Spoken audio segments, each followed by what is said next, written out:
Welcome to InfoHub. In our headlines, President Granger to swear in new judges and justice of appeal. Public Security Minister calls on prison escapees to surrender.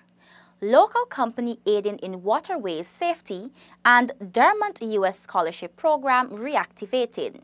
These stories and more when we return.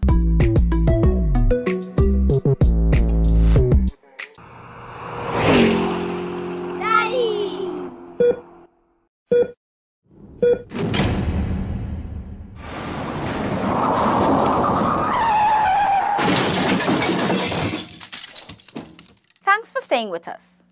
President David Granger will tomorrow swear in 4 new High Court judges and the Justice of Appeal.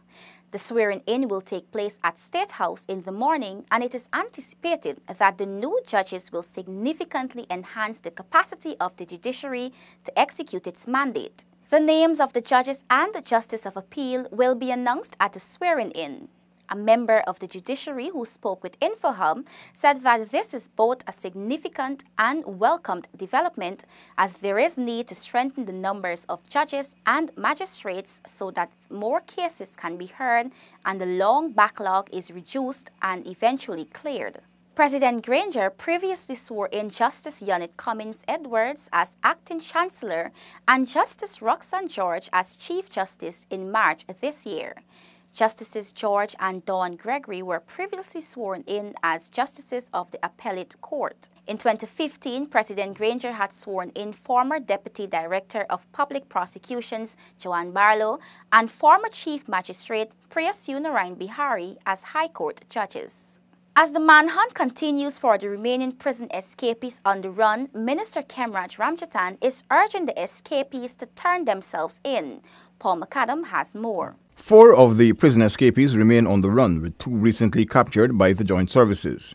Minister Ramjatan says that the relatives of those wanted should assist the authorities. It is a civic duty on your part.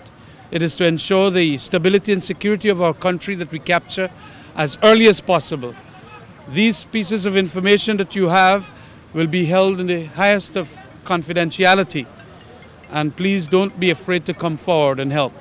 It will go a far way. He sounded a warning to those escapees who remain on the run. So if for any reason these escapees will get this information, please come out and help in the situation. I know that, this is not, it's going to be rough out there. Get out and give yourself up. You're not going to win against the state. Absolutely not. 4 prison escapees are being sought.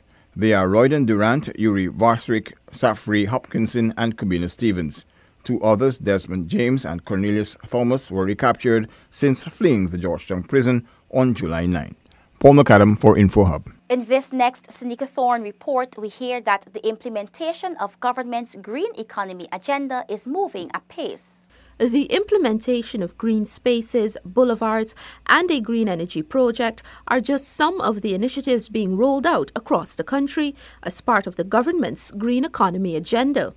Project coordinator Karen Rupchan explained that the Green Space project seeks to provide access to social and economic facilities, as well as provide employment within communities. It will be rolled out at a cost of $183.5 million. The Green Boulevard and Green Spaces initiative is our infrastructure component, where we are developing green space, open spaces, as well as other infrastructure type projects that will improve access to persons, access to social and economic facilities, as well as provide employment, and of course to provide areas, the green open spaces such as the parks, the community centers, the multi-purpose buildings, to provide areas where persons can interact and people in the community can come out and interact in a safe and clean environment. Under the Green Energy Program, $75 million will be spent on projects that will see a significant reduction of money spent on electricity. So that money that they will now not have to spend can be put toward other services in the communities, and so that residents can benefit in other areas. We expect the annual savings from this intervention to range between 300,000 per year and 3.4 million per year. Depends on the municipality and the size of the buildings and the type of devices they're using. Other initiatives include green economy training and green development plans. It also has an infrastructure development component where the focus is on the construction of bridges, culverts, roads and markets. These projects will see a total of $299 million being invested. These initiatives are also part of the ministry's mandate to build cohesive, empowered and sustainable communities.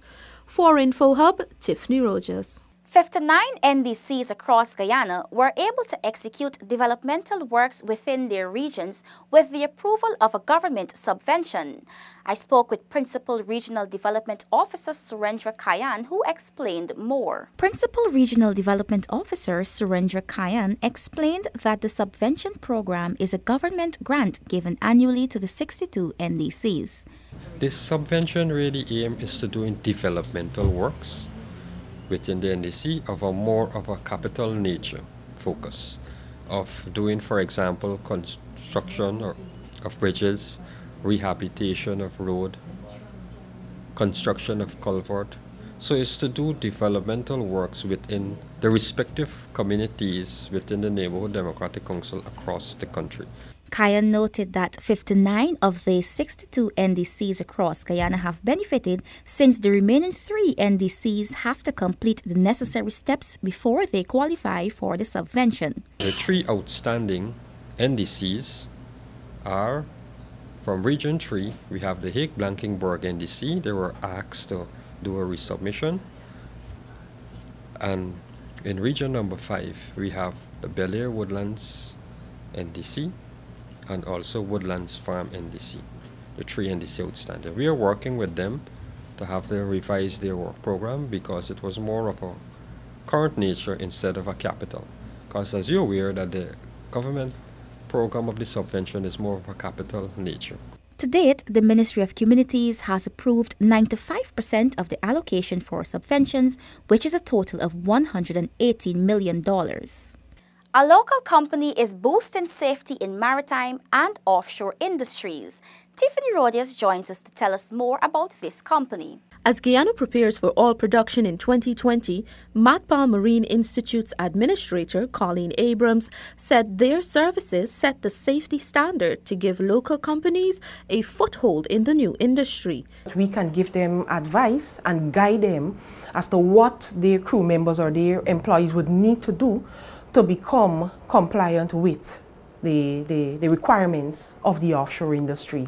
Matpal Marine Institute has been training seafarers in safety practices for the past 17 years. Persons who would have passed through the school can function in various capacities on board vessels, and that is what we are training them to take up those positions, whether it be ordinary sailors, able-bodied seamen, even at the officers level, they can also take up employment. Safety in the new oil and gas industry is paramount, and Matpal's certification is regionally recognized. In addition to offering local courses, Matpal also offers training on behalf of the Caribbean Maritime Institute of Jamaica and Panama Maritime Training Services. As Exxon proceeds with the first phase development of the Liza field offshore Guyana, a number of Guyanese stand to benefit from opportunities in the oil and gas industry. For InfoHub, Tiffany Rogers. The Fulbright U.S. Scholarship Program was recently reactivated after some 20 years of being dormant. Zanil Williams tells us more. The Fulbright U.S. Scholar Program sends U.S. scholars and professionals abroad to lecture or conduct research in a wide variety of academic and professional fields. Ambassador of the United States to Guyana, Perry Holloway, last week said that the program has been officially reactivated and reiterated the U.S.'s commitment to help build capacity for Guyana's education sector. An American professor came to work at the University of Guyana for one semester under the Fulbright program and was so popular among her students that UG requested an extension. Fulbright U.S. scholar Jennifer Hoyt taught philosophy and mathematics in the School of Education at UG for 1 year. She prepared teachers for their work in helping young children learn how to read. In a recent interview with InfoHub, Vice Chancellor of UG explained that this cementing of partnerships is an important part of building capacity for the university. Capacity building is financial and technical and support in a variety of ways, and those are some of the ways I envisage Guyanese and non-Guyanese helping to make us build a capacity that we don't currently have. The Fulbright program was established in 1964 under legislation introduced by late Senator J. William Fulbright. It is sponsored by the United States Department of State's Bureau for Educational and Cultural Affairs. Zenil Williams for InfoHub.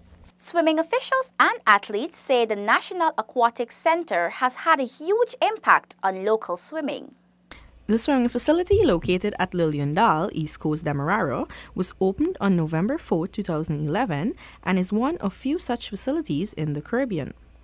President of the Guyana Amateur Swimming Association, Ivan Passad, said that it is the best thing that could have happened for swimming in Guyana. I think this aquatic center is one of the best things that ever happened for swimming, since it came into being about 6-7 years ago.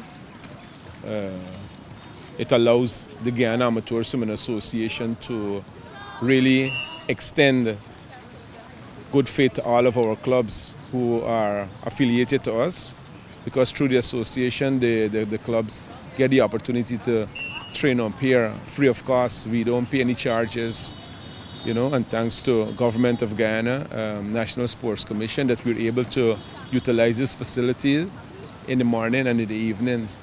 Since its opening, the swimming facility has hosted a number of prestigious swimming meets. These include the Carifta Games and the Goodwill Games.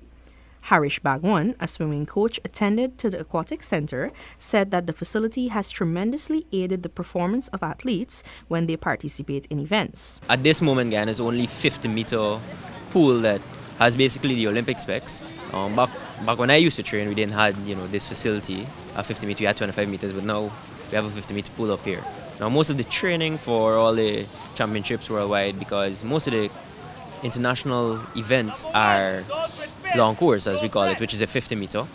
So most of the training goes on up here in terms of preparation for competition internationally and locally. 15-year-old Alex Winter, who has represented Guyana at several international and regional competitions, said that he has been attending the pool for 5 years. It has helped us a lot because before, when we were training at the smaller pools, the 2 smaller pools, and we went overseas, we were not prepared at all for the climate of the pool and the distance. Because most times when swimmers go overseas and they see big pools, they would just have a panic attack all of a sudden. Aside from aiding athletes in preparing for local and international events, the facility is also opened to the public. The pool is opened on Thursdays from 10 hours to 15 hours and on Sundays from 10 hours to 17 hours at a minimal cost of $1,000 for persons 15 years and older. Zenil Williams for InfoHub. And finally, do you have a theme for MASH 2018? The Department of Culture is accepting submissions. You have until July 31st to submit to the ministry's email address, mashsecretariat@gmail.com. That's mashsecretariat@gmail.com. Thanks for watching. Connect with us 24/7 on our website and social media. Goodbye.